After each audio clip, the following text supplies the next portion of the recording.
Alright. Makes me so mad. So I got a crazy story to tell you. This is like, technically this is the second time of me telling it to you. But I really need to tell you this story because it's insane. It's the second time of me telling you this because I just recorded it and my camera was like, bad file. So I don't even know if this will work. But we'll try, right? Trying is showing that you care. And I do. Alright. Picture this. It's my day off. I get 2 days off a week, you know, usually, because I work... No, I get more than 2 days. Okay, I get 3 days off a week, usually, because I work 4 days now. I work 2 12s and 2 8s. So it's my day off. I want to do something really awesome and really fun. And I like to go antique shopping. I say to Katie, do you want to go antique shopping? And it's this really cool place downtown. I think it's like 4 or 5 levels. What are they, like drag racers in my downtown city? I don't know if you can hear that.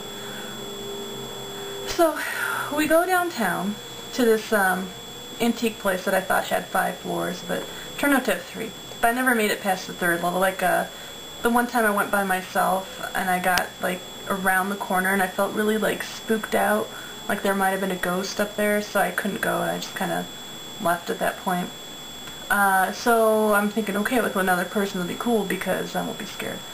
So Katie and I get there and we're looking around, and first floor kind of had some neat stuff, some really weird things.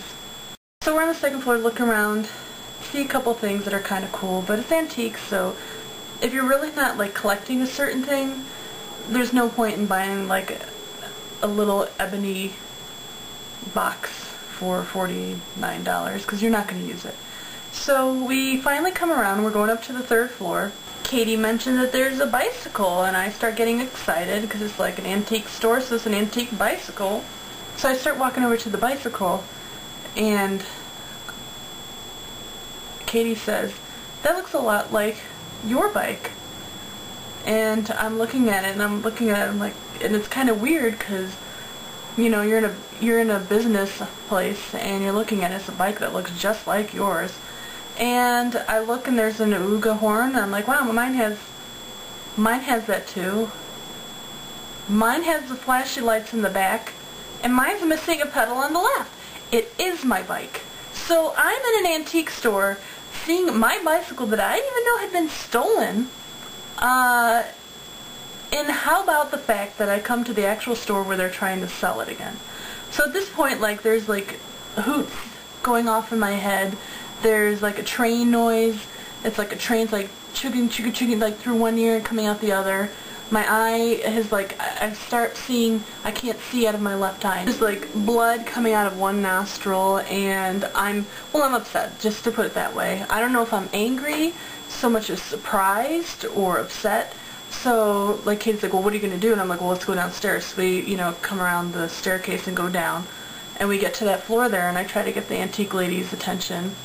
And her husband has to like get her attention. And so she comes over and I'm like, that bicycle on the 3rd floor, that's my bicycle. And I said, I could prove it to you. I have pictures of it and I have the pedal. She's like, oh, well, let me get my husband over here who took it from the person. So he comes over after a minute because he was talking to some customer, and he's like, oh yeah, he's like, some kid brought it in, I just wanted him to like get out of the store, so I sold it to him for $6.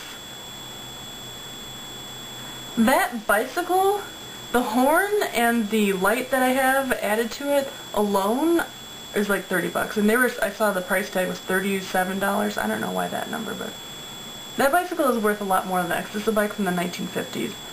But I think he just wanted to, I mean, anybody that's like selling a bicycle that's willing to pay or willing to take $6, it's a hot bike. I mean, that's obvious. No one's gonna, if it's a real antique, be like, oh, okay, $6.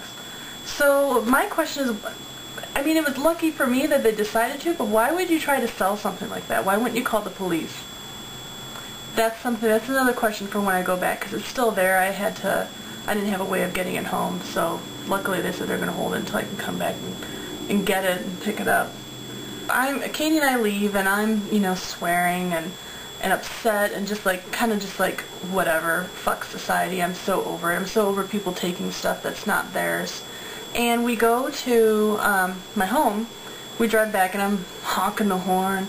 The horn's not really helping because it's the new car that I have, it's like this, it's really European, the actual horn honk. It's like, ee. That's not a very hearty, satisfying honk. You need something that's, hey, I'm in the road, you know, something like that. But this is like, ooh, I'm in the road, move. So, alright. So from here, we're going home. I pull in like a man woman. Poor Katie is tired, probably, of my crazy driving. And I don't even live that far away from the antique place, because it's right downtown. So